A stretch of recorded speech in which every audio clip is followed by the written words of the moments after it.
eradicate the rapid rise of the gun violence that is affecting our youth 13 years and under. It's too much going on. And what program can they implement to make Brooklyn or to make New York a safer place for our community?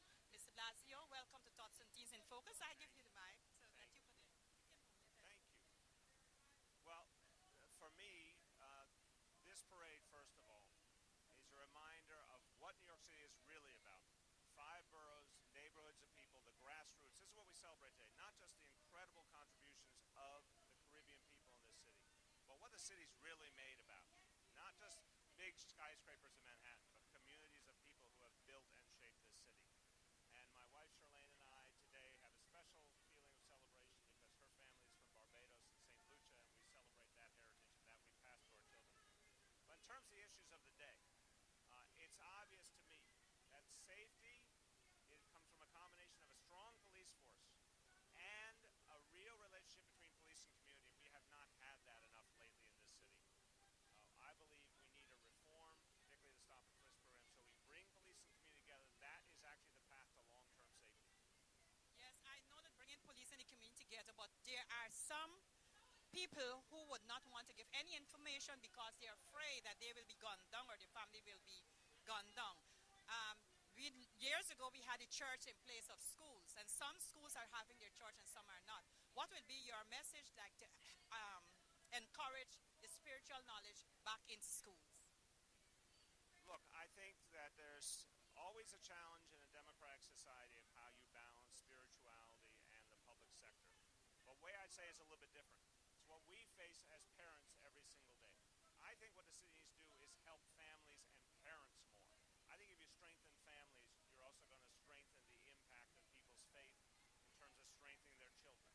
Right now, I don't think we have a parent-friendly approach to government in this city. Whether you talk about the cuts that happen in childcare, whether you talk about the fact that there's not really support for parents who are working, things like paid sick leave to protect the interests of working parents, and that, God forbid, a child is sick, that they have some kind of option. We don't have a parent-friendly approach. We certainly don't welcome the role of parents in our public school system. If we want to get back to some core values that will also encourage families to stick together and children to be safe, we got to start by actually helping parents.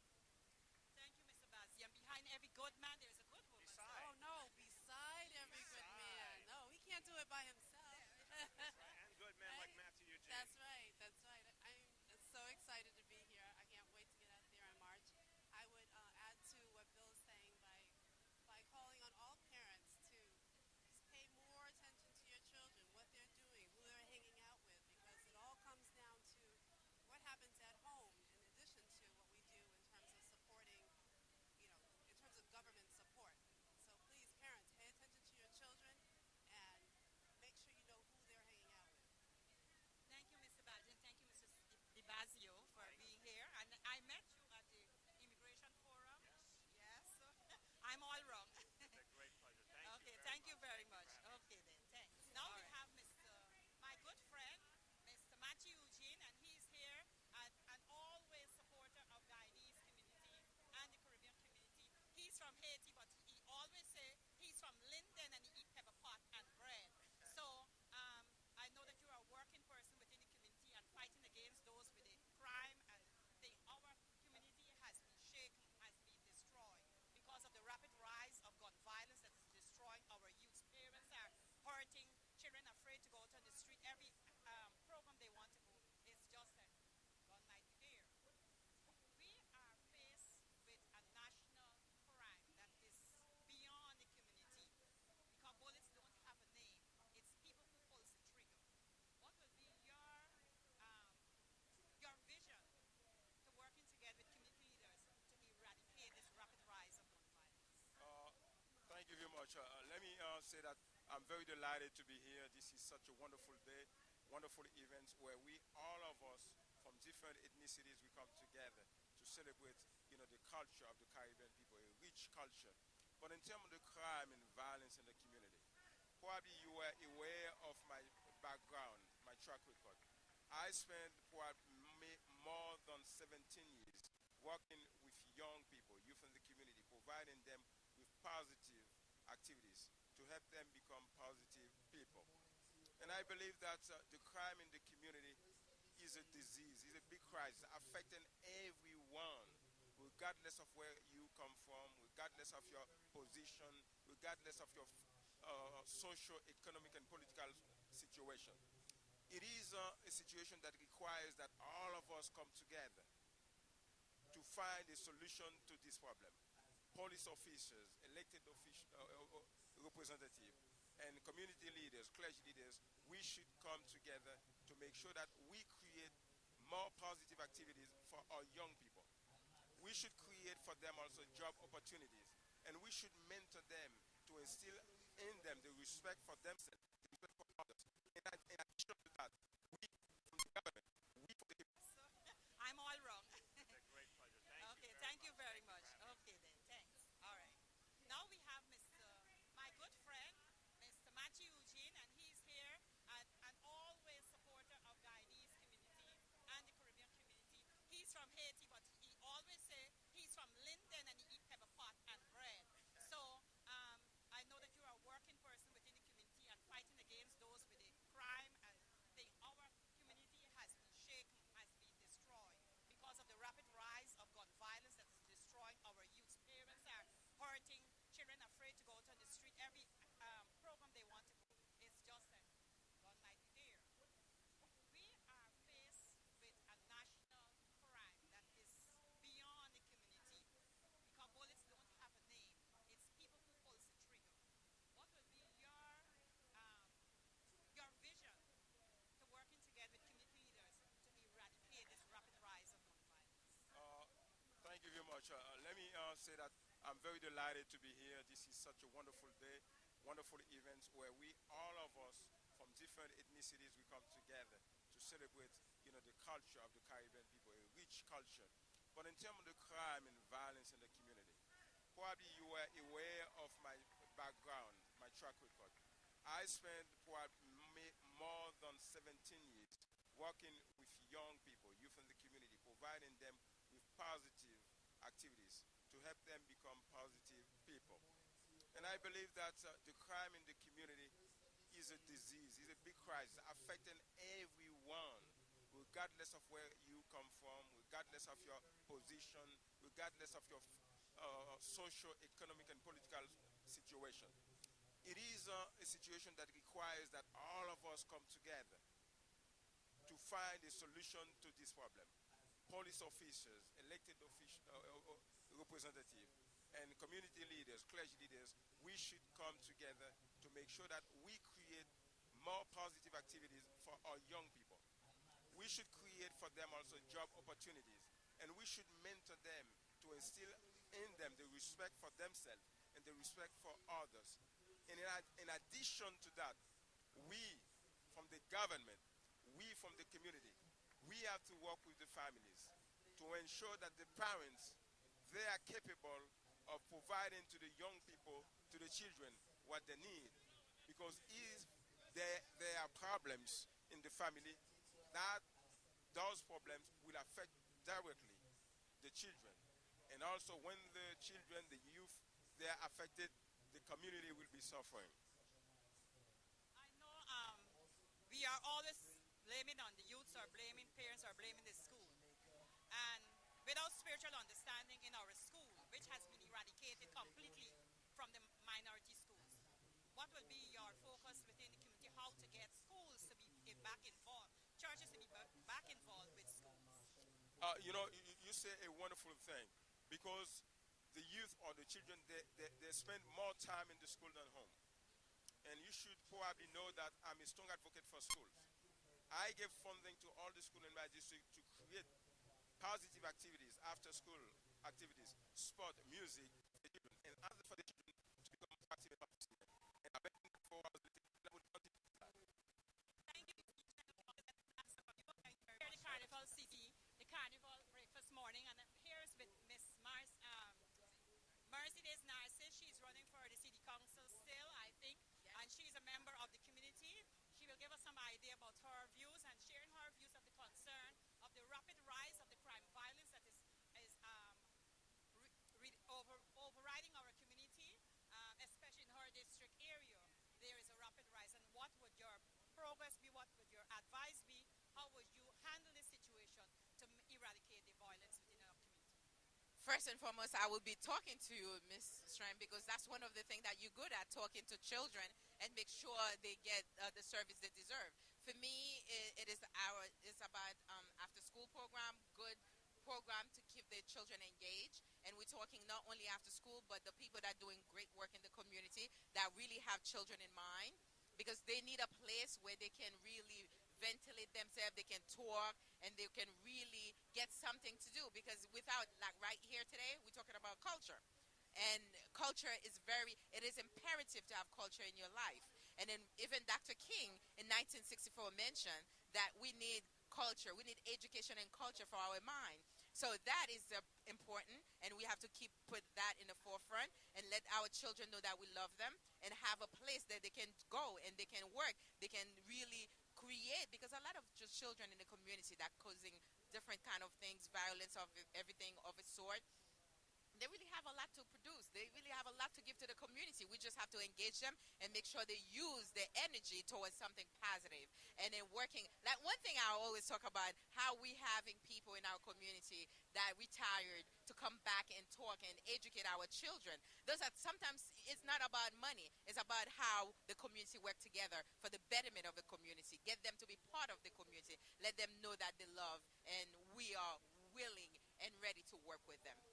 That's what I have to say about that. And I think that can cause a lot of decrease in a family. Family is important. Before anything, as a parent myself, I know it is important to catch your children at home to know what they're doing. Some people said I'm lucky, I call it blessed, but at the same token, we have to work with our children. I can tell you, I'm part of the community. I have 4 beautiful children, no 5, I adopt 1. So they're all doing very well. It's just not because by accident, but it's the work, it's the commitment for parents. Even your single parents, you have to sit down and have dinner with your children. The same way we have here, we come to the culture to enjoy, and the kids can enjoy, but be productive at the same token.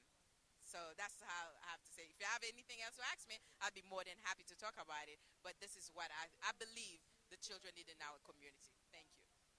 Thank you, Mercedes. Thank you for sharing. I can always depend on you to share your views for the community and be a concerned citizen, making our community safer, and especially safer for me, and making our youth more productive in the community. Thank you once again. Thank you. Thank you. I appreciate For your the time. carnival Thanks. breakfast morning, and we are with the Queen of Jamaica and the Queen of Eastern Parkway, who is part of this instrumental work of the carnival, the Caribbean Carnival. Eunice Clark, as everybody knows, is the mother of Jamaica, the mother of the Caribbean, and making the Caribbean Carnival her birthright and her name. She has placed her name there to make it work. So Eunice is not in office now, but she's still a vibrant community member, and she will give us some advice. And on the rapid rise of the crime that is taking place in our community. I know when you were in the office, it was not that eradicated, but now it's coming. And it's not even older folks, but young children are being hit. What are your views, and how would you able to solicit some help or some I ideas? think first of all, we have to organize our community in a better way. We have to make sure that every child is our child. We have to make sure that we have places where our young people can go that are of interest to them. We don't always think that what we think a child should be interested in, that's what they're interested in. So we need to be able to get some young people to work with the older folks to design and to come up with programs in which they are interested. Each of us need to be parent and grandparent to every child in the street. We can't wait to see a child misbehave and say, well, if it's not my child, we can't correct them. We need to know that it takes the village to raise the child. I believe the whole concept of cops and kids. I think children ought not to be afraid of the police. They need to learn that police is there for their protection. But unless you're doing right, you don't want to make them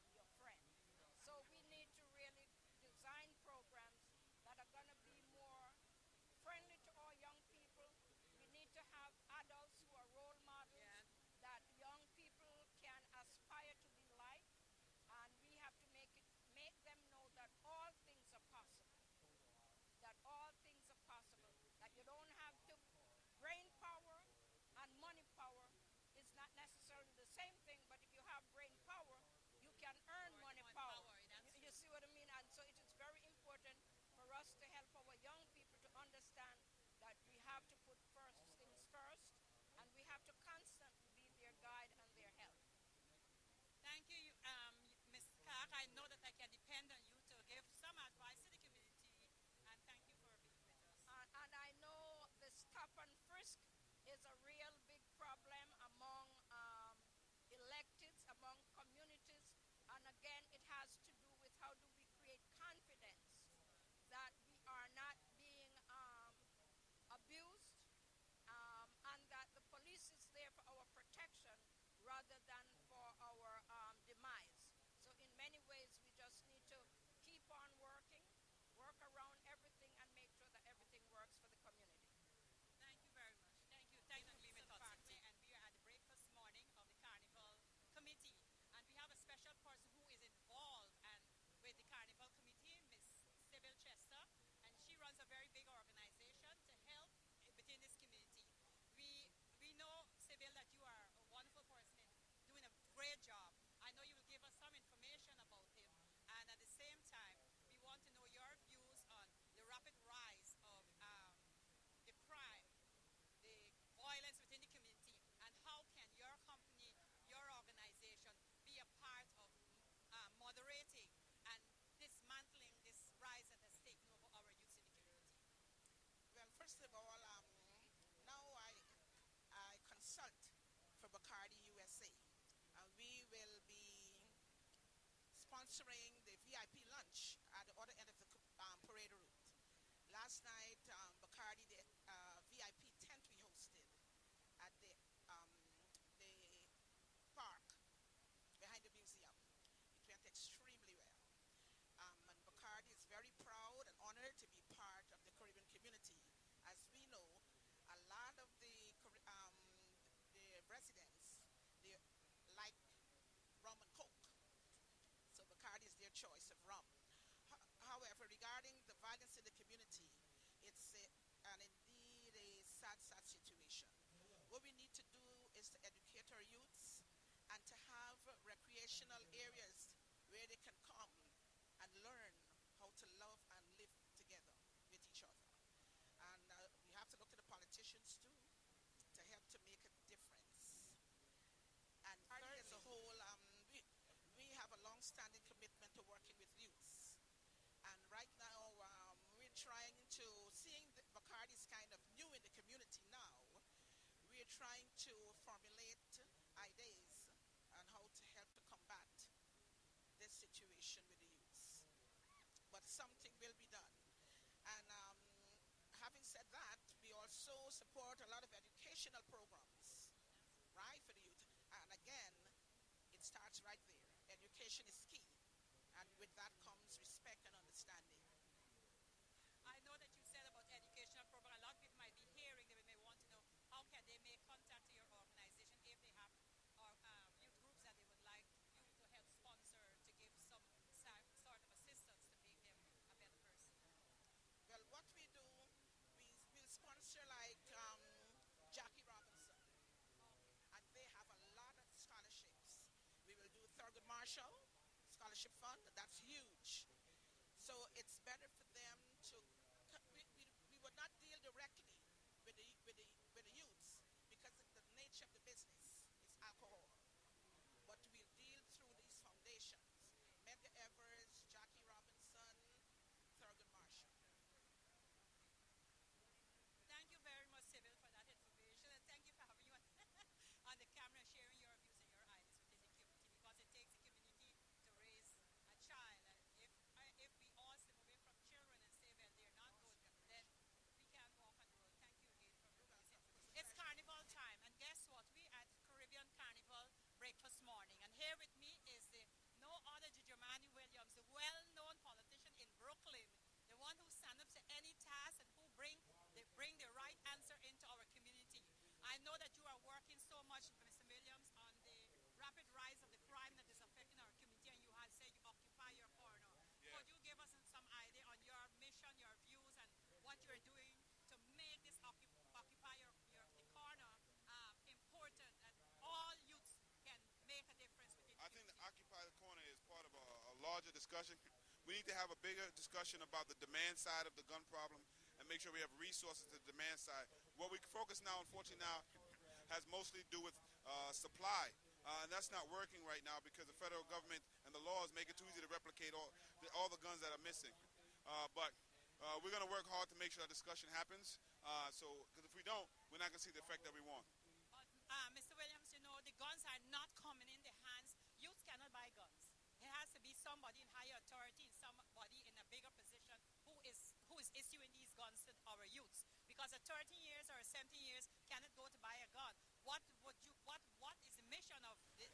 Yes, Mr. Jamani, we may continue our question. We were talking about the rapid rise of the crime in Brooklyn and your idea behind the Occupy the Street. You were to explain how is it that you will get the community and get parents and get business people also involved. People have to understand that it's not just elected officials, definitely not just the police, but the whole community has to get involved in this. And we have to demand more from our elected officials and demand that the resources get to the communities that need them.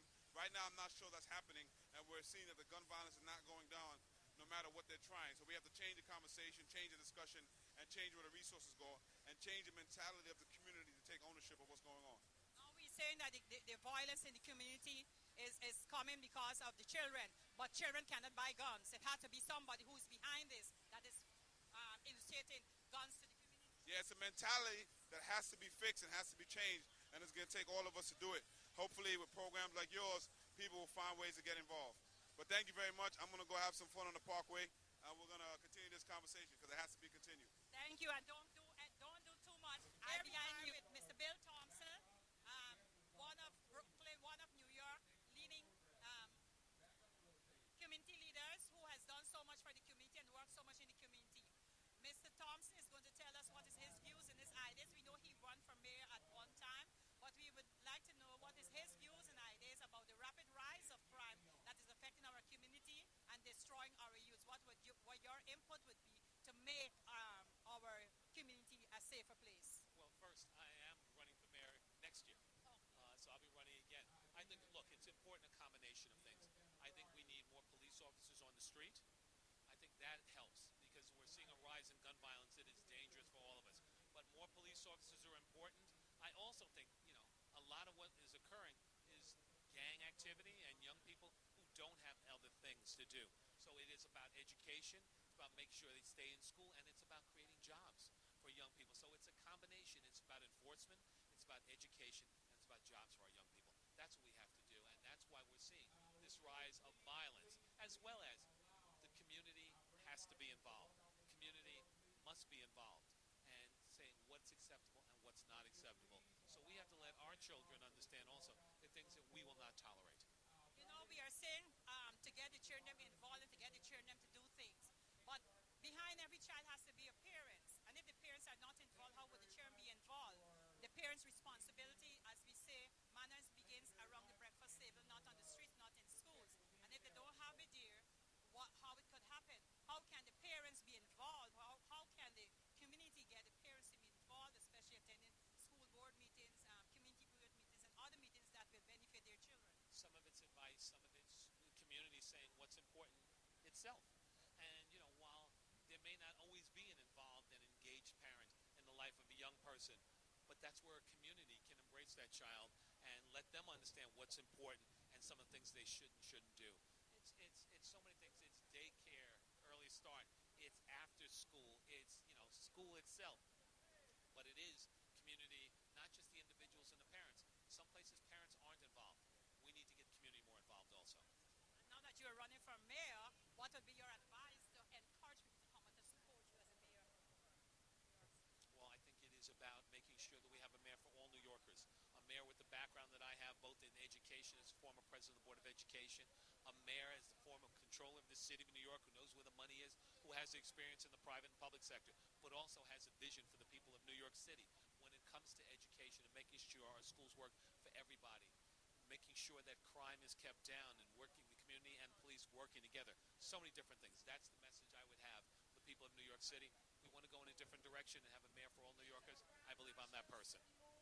Thank you, Mr. Bill Thompson, and thank you, Mr. Good luck on your service to become the mayor. I do hope and I wish and I pray that you become the mayor for the next season. Bye.